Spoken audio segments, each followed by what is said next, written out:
8h06, podcast do intervalo hoje censurado.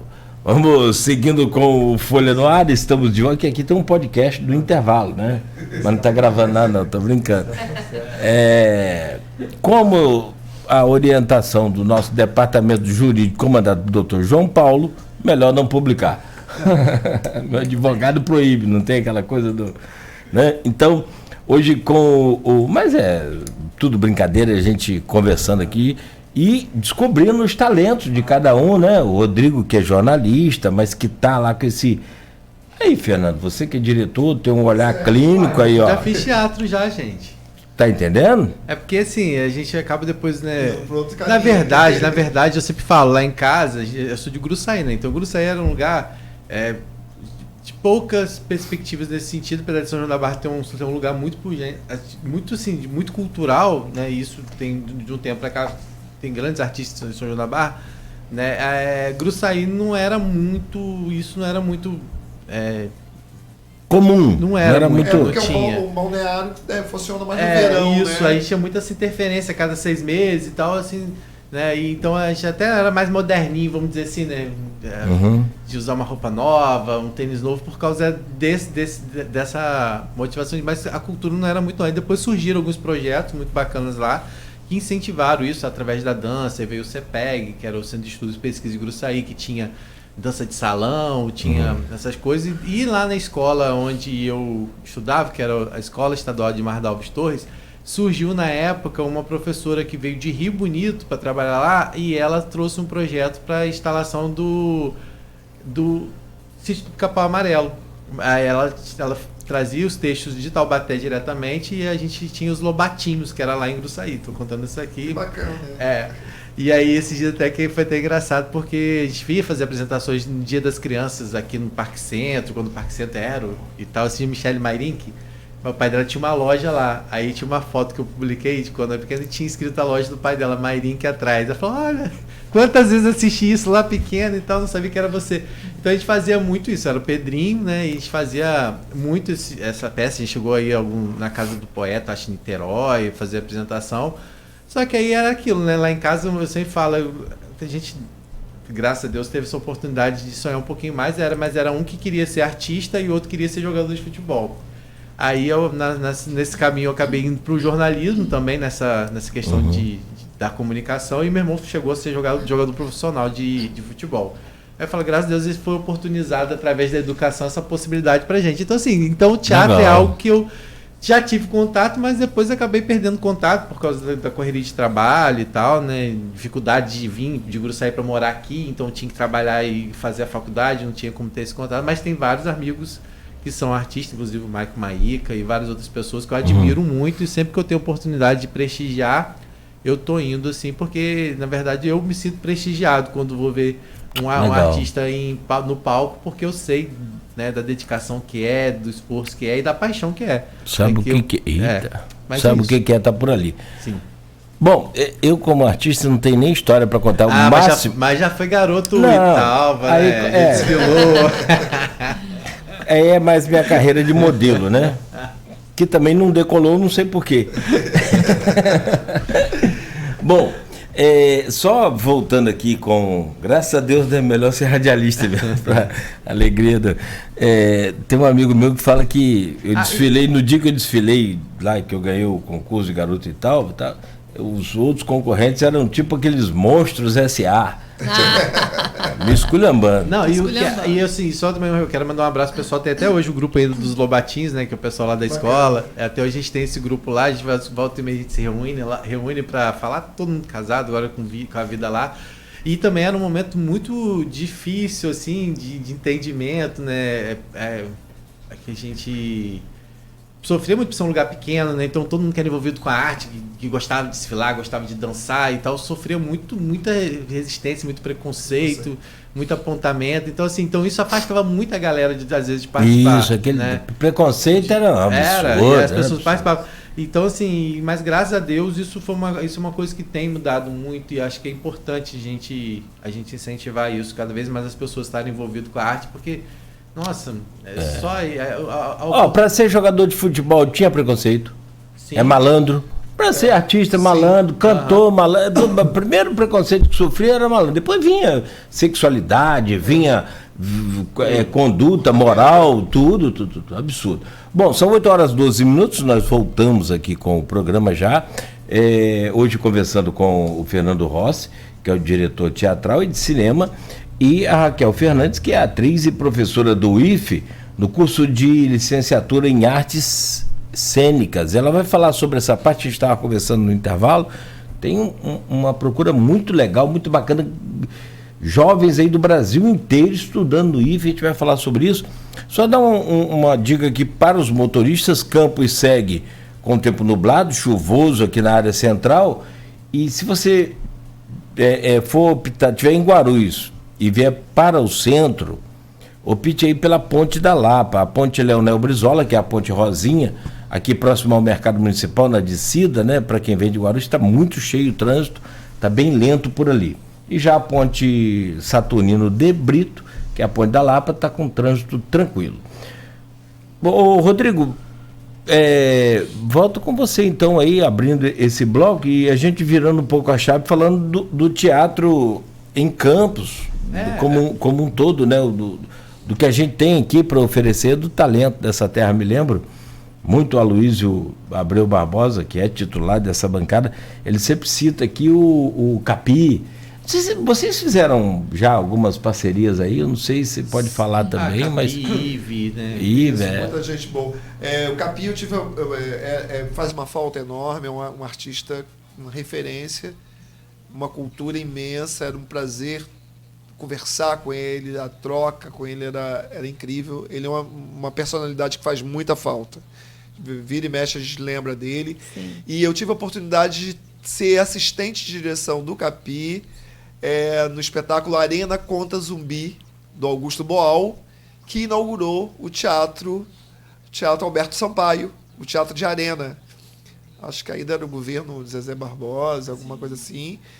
E aí eu fui assistente de direção dele. Foi uma experiência incrível. Ele é super criativo, era um cara além, né? Porque ele pensava no cenário, na cenografia, ele tinha a dimensão de tudo. O olhar dele era incrível, ele estava com o olhar sempre lá na frente. Faz muita falta. E é o nome do teatro, né? Sim. Que está ali, naquele estado ali que virou estacionamento, né? Estacionamento e queriam transformar... E quase que vira... Praça da Bíblia. Praça da Bíblia. Que já existe em Campos. Pelo menos duas. Exatamente. Essa polêmica aí.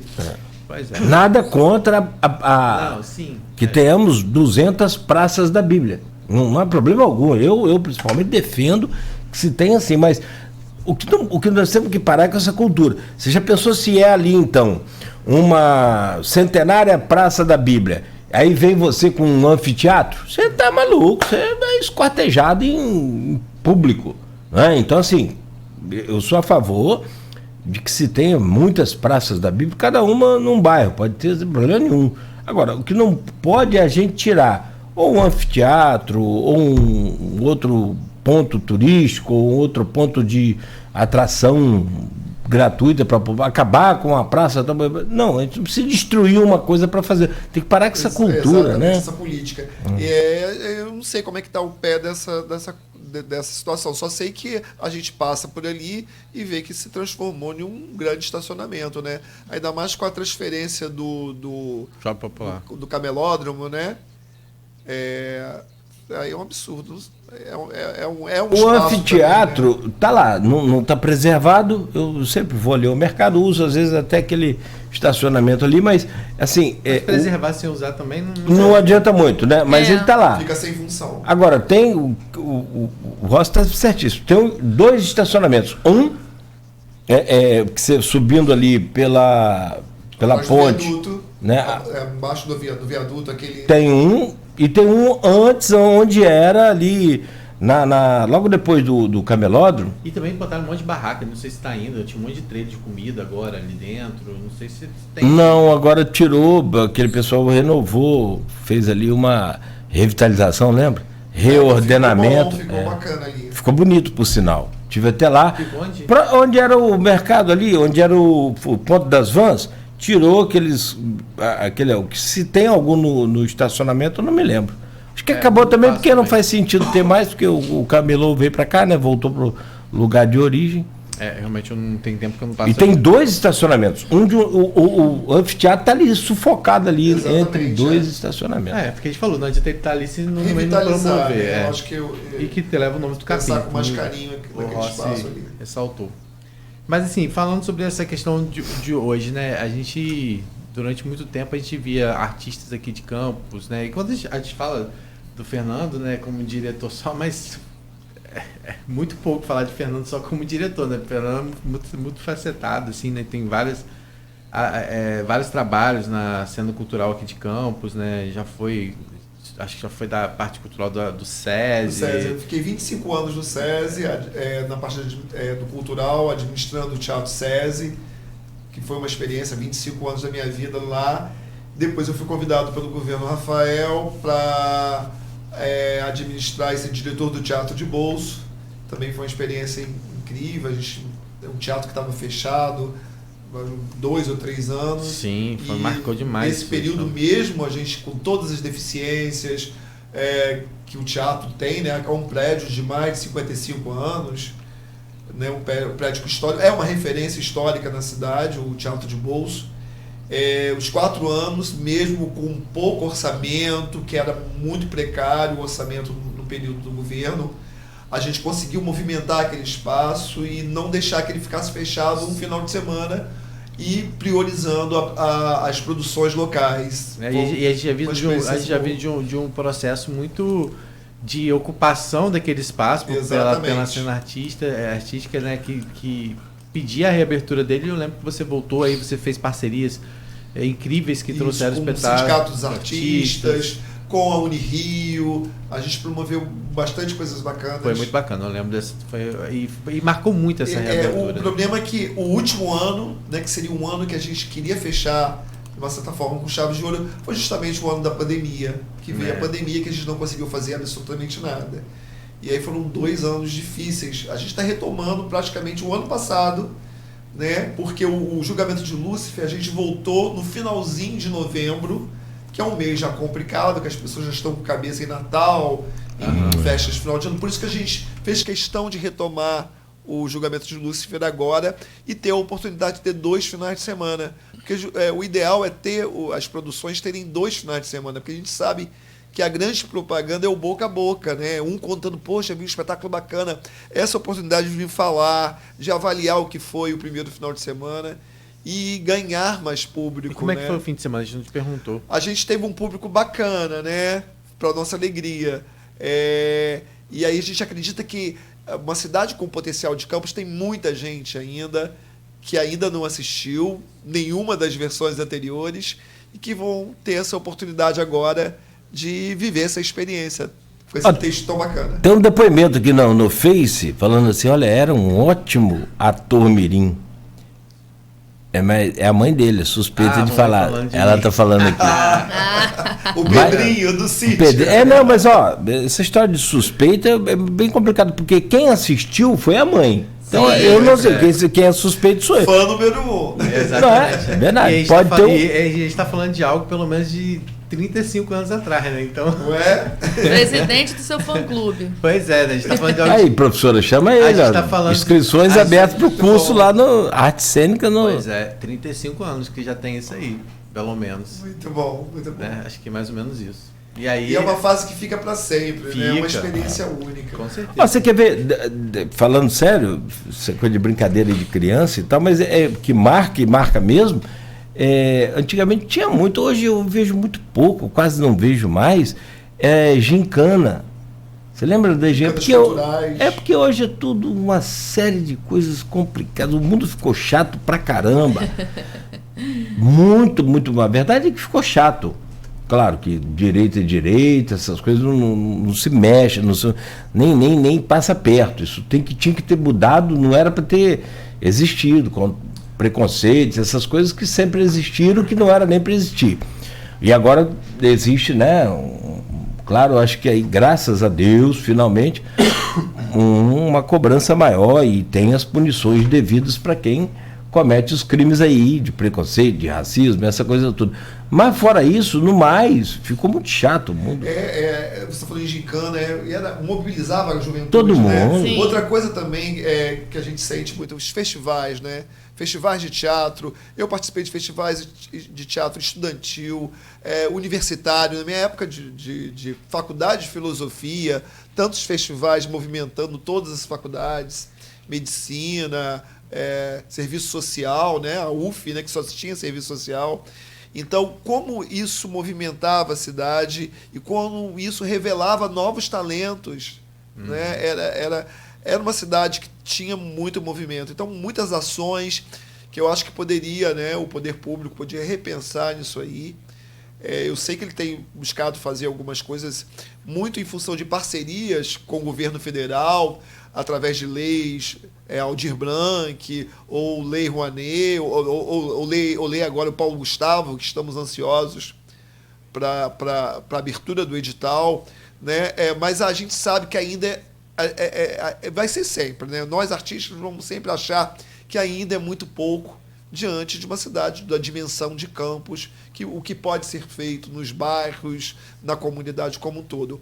Eu sei que há muitas tentativas, né, através da presidente auxiliadora Freitas, que tem boas intenções, que é uma pessoa, mas a gente sabe que ainda é pouco do que a gente gostaria, do que seria o ideal, né?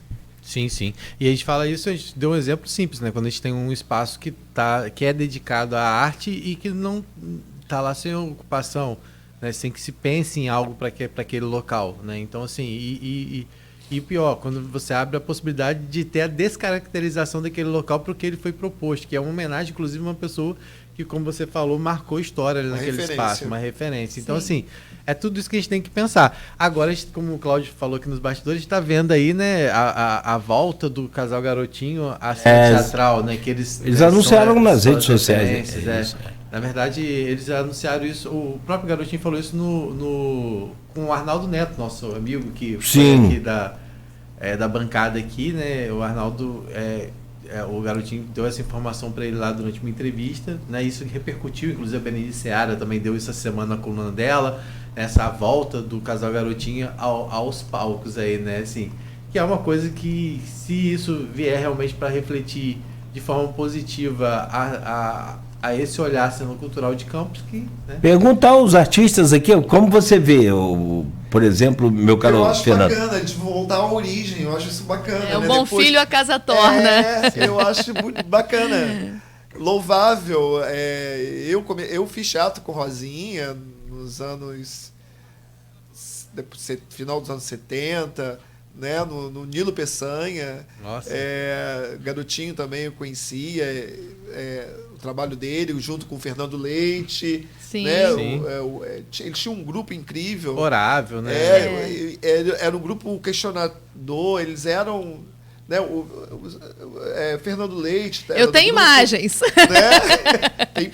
Isso é bacana, esse retorno. Mas a gente estava até comentando do que seria esse espetáculo, né? Aí você falou que eles se conheceram em agosto. Não, na verdade é que a gente viu um exatamente. anúncio que parece que vai ser em agosto, né? E eu me lembrei de uma história de um livro de poesias que Garotinho fez para Rosinha e que tinha os dias, um poema para cada dia do mês de agosto, porque era o mês que eu acho que eles se conheceram, ou eles reataram, eles namoraram. Ah, que legal. Porque quando eu era criança, eu fui algumas vezes ao Teatro do Sesc e ao Teatro de Bolso assistir ensaios deles, né? Mas eu era bem criança mesmo, porque meus pais eram também envolvidos na cena teatral da cidade, no Teatro do Liceu, Teatro do Sesc. E essas pessoas, elas andavam em grupos, né? Tinha o Ricardo Sá, Orávio, a minha mãe, Naira, meu pai, Tony Roberto, Fernando Leite, o Garotinho, a Rosinha, e vários atores, né? A mãe da Fernanda Campos, a mãe dela, qual o nome esqueci? Maria Helena Gomes, né? A Leninha, maravilhosa, uma referência, né? Então, toda essa galera aí, eu, quando criança, acompanhava os ensaios deles, né? Então, acho que talvez esse retorno para o teatro seja também um lugar importante de reflexão da cena artística de Campos, Sim, de sim. pensar os equipamentos culturais de Campos, né? O estado em que eles se encontram e de constante necessidade de manutenção. E o uso é que faz o equipamento continuar funcionando. Sim. Porque o uso, né? Você tem uma goteira, você tem uma rachadura, você está usando, você vê. Se você não estiver usando, aquilo ali despenca e você não vê. Vai né? deteriorando. Vai deteriorando. Mas acho bacana, é bem-vindo, eu acho ótimo. Acho que o teatro é transformador. Acho que isso que eles usem o teatro de uma forma positiva e fiquem mais sensíveis a nós artistas. Com né? certeza. Isso é importante. Não, e o que você falou em relação à questão estrutural, né? A gente está falando da questão estrutural porque isso a gente tem, infelizmente, péssimos exemplos disso acontecendo aqui na nossa cidade, tendo em vista o Museu Olavo Cardoso, né? Patrimônio, Curioso, é. Tá ali Nosso fechado. patrimônio. Na 7 ali, é. E- O próprio Teatro de Bolso, teve o sim. Ocupa Teatro de Bolso, né? Foi no Sim. governo Rafael Diniz. Não, foi Foi um Rosinha. pouquinho antes. No governo Rosinha, mas acho que foi recuperado. O movimento- O movimento foi em prol de ter fechado. Inicialmente foi a presidente da fundação na época era a Patrícia Cordeiro, Sim. que aí houve um embate muito grande com a classe artística na época. E a questão do teatro primeiro fechou por questão da exigência de acessibilidade, né? A questão da construção de um elevador, que era uma exigência que todos os teatros tivessem a questão da acessibilidade. Só que para fazer esse elevador durou quase 1 ano, 2 anos. Depois a questão era o sistema de ar-condicionado. Sim. Isso foram 3 anos, um teatro fechado, um teatro que é da referência. O que é um ar-condicionado? Né, em vista de Sim, toda produção. de uma solução.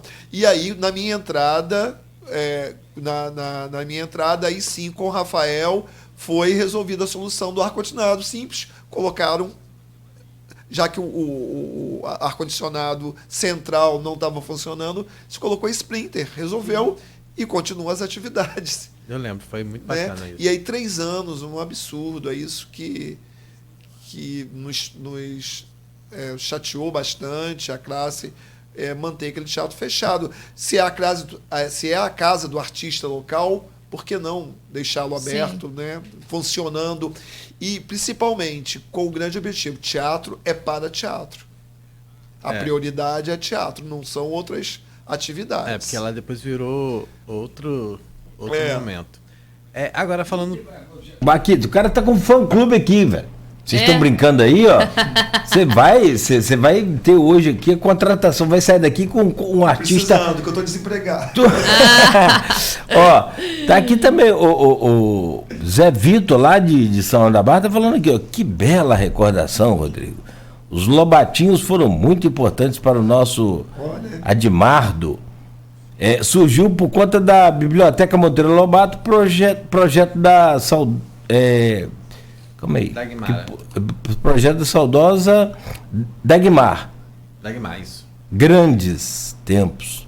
Olha Ele que diz bacana. aqui. Ainda dá tempo para investir na carreira, Rodrigo. E rir também. Filho e sobrinho de 2 grandes artistas, Renato Galo e Ademar de Barros. Isso aí. Olha que bacana, como é importante, né, assim, a cultura e a educação, né?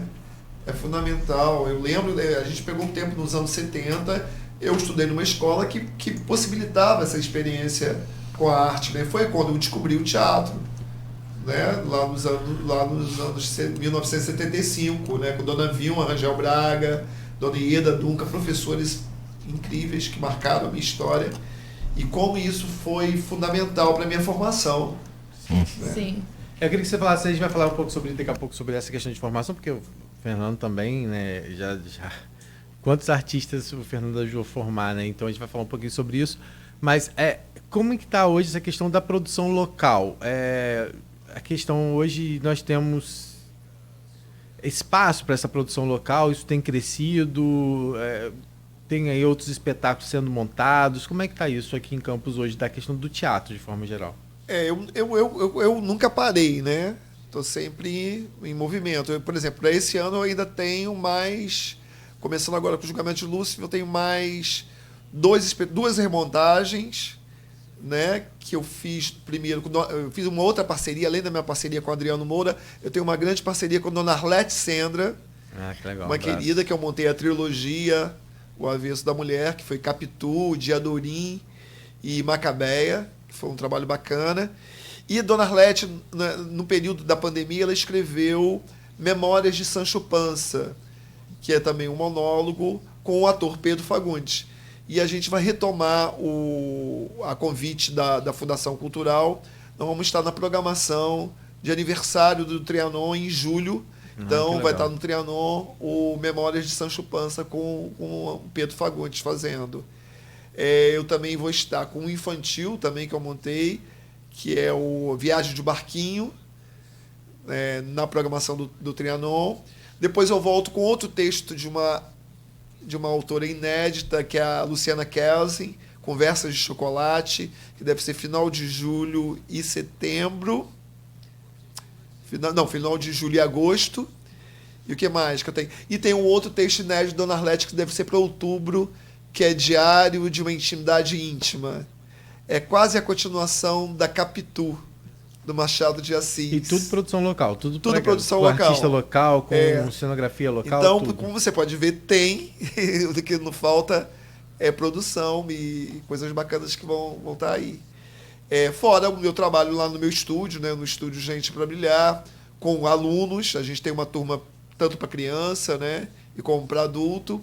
Produções lá como formação do trabalho desenvolvido lá. Onde que funciona? Como é que as pessoas acessam? Na Santa Paciência Casa Criativa, todas as terças e quintas, das 18 às 20 horas, é uma turma de teatro adultos. E as quartas e sextas, teatro infantil a partir das 18 horas. Que legal. Tem a garotada lá, formando uma turminha, né, passando cultura. Fora uma experiência bacana que eu queria dividir, que você falou sobre a questão do cinema, né? O áudio, com a pandemia, nós migramos muito, aprendemos a lidar com o audiovisual, né? Fomos colocados. O que me motivou a realizar meu primeiro curta, que foi O Homem do Cachorro. E nesse primeiro curta, que eu levei 1 ano fazendo, um filme de 11 minutos, e participamos de um festival em Rio Bonito e ganhamos 2 prêmios. O primeiro festival ganhamos melhor roteiro adaptado e prêmio especial do júri. E esse curta está disponível em algum lugar? Ele está disponível no YouTube, é O Homem do Cachorro. É também em cima de um conto do último livro do Adriano Moura, Os Invisíveis, que é um dos contos do Adriano. E aí eu estou aguardando aí a Lei Paulo Gustavo, que é toda voltada para o audiovisual, né, aguardando aí, que já estamos com o roteiro pronto, que é também um segundo conto do Adriano, que é o Pipa Voada, e nós estamos aguardando aí o edital para participarmos e realizarmos essa produção, né? Então esses editais, né, a gente está vendo uma luz no fim do túnel, né, com essa mudança do governo, né, com a implantação da Secretaria de Cultura, no Ministério da Cultura, né? Então está surgindo muitos editais bacanas. Vou participar agora. A gente foi classificado com o Lúcifer também, tanto com o Lúcifer como também o Memórias de Sancho. Fomos classificados no edital da Funarte, em parceria com a Fundação Cultural Jornalista do Paulo Lima. Esse é um projeto audiovisual. Então, o Lúcifer vai ser filmado, assim como o Memórias de Sancho, que vai ir depois no canal online, pelo canal da Fundação Cultural.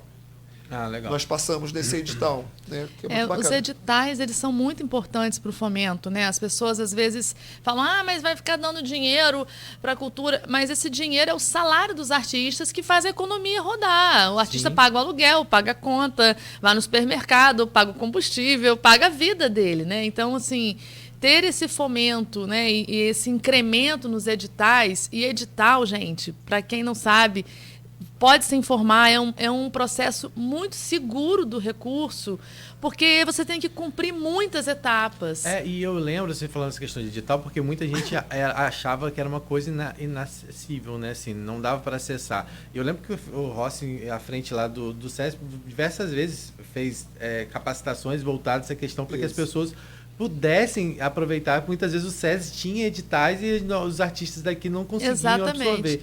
Né? Isso tem mudado um pouco, mas ainda precisa melhorar mais. Muito ainda, mas melhorou bastante. Né? Hoje as pessoas têm noção, os caminhos, e tem pessoas orientando. Por exemplo, na Lei Paulo Gustavo, a fundação está sendo muito importante nesse sentido. Tem uma pessoa incrível lá, a Clarice, que orienta as pessoas de como, se você não sabe, as pessoas... Porque o artista é muito assim, né? Não sabe como...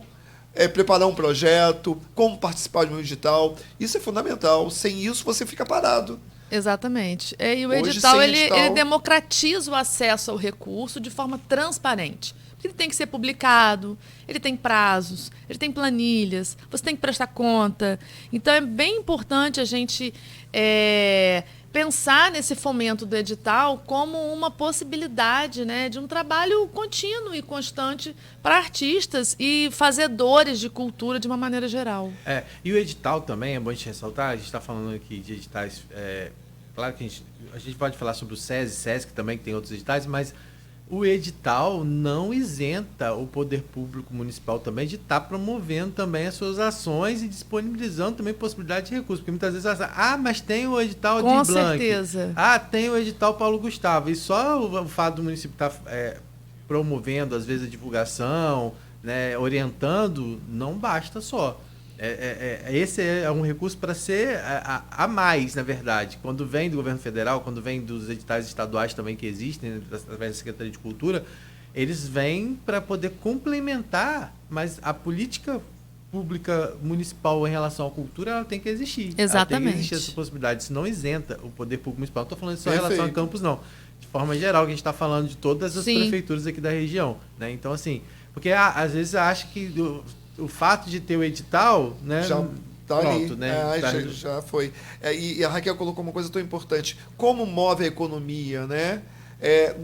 Aparentemente você vê o artista ali no palco, mas o que existe por trás? Tem um técnico de som, tem um técnico de luz, tem a costureira, sabe? Tem um comércio. Tem um comércio. Os equipamentos que se compram, né? Porque Sim. você fala de técnica de iluminação, ele está comprando material para né, montar o cenário, para montar a iluminação. Né? Então, assim, e a gente sabe que a cultura movimenta a economia. Né? E sem contar os ganhos que a gente está falando da questão da movimentação financeira, mas e a formação de um cidadão a partir da cultura? E às vezes é valioso, né? Às vezes se valoriza muito, né? No caso das prefeituras do interior, de uma maneira geral, não acho que não deva valorizar, não, mas às vezes se valoriza muito o artista que não é da cidade e que não vai gastar o dinheiro dele na cidade, né? Porque o dinheiro ele retorna para a cidade em termos de serviço, de comércio. Então, às vezes, você paga um cachê ou você contrata um artista de fora, paga uma pequena fortuna para ele e ele não vai voltar, esse recurso não volta para a cidade, né? Perfeito. E aí você deixa de investir, às vezes, em vários artistas da própria cidade que vão retroalimentar não só a cultura, mas a economia local, né? Perfeito. Agora, é uma engrenagem, né? Cada um vai colocando a sua pecinha ali e vai ajudando. Se você for fazer conta mesmo, você vai ter que pegar desde a estrutura toda até o vendedor de pipoca lá na ponta. Que aí você coloca transporte, o motorista do aplicativo, do táxi, e por aí vai.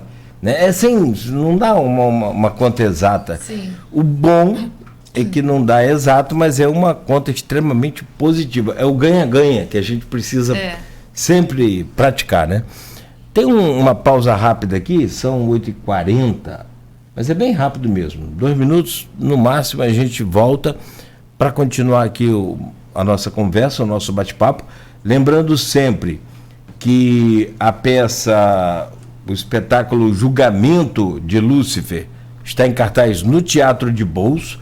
Os ingressos você pode comprar na hora, lá na bilheteria, e sempre às 20 horas, de quinta-feira, sexta e sábado. Última apresentação dessa nova versão aí do espetáculo Julgamento de Lúcifer. Eu ia falar aqui que com as novas maldades de Lúcifer, que na verdade é a realidade, né? Então, a gente convida você, leve aí sua família, amigos, enfim, para acompanhar e prestigiar aí essa peça, que é com a presença do Fernando Rossi, diretor teatral e de cinema, está aqui com a gente hoje, e com a Raquel Fernandes, que é atriz e professora do IFE, também no curso de licenciatura em artes cênicas, que a gente pode falar daqui a pouco também sobre essa questão dessa procura que você já adiantou para a gente que, no intervalo anterior, que tem jovens aí do Brasil inteiro, né? Alunos do Brasil inteiro, por conta até do Enem. Mas independente do Enem, jovens do Brasil inteiro que justamente estão nesse caminho da arte. São 8 horas e 42 minutos em Campos, pausa rápida, então voltamos já com o Folha no Ar, oferecimento de Proteus, Unimed Campos, Laboratório Plínio Bacelar e Vacina Plínio Bacelar.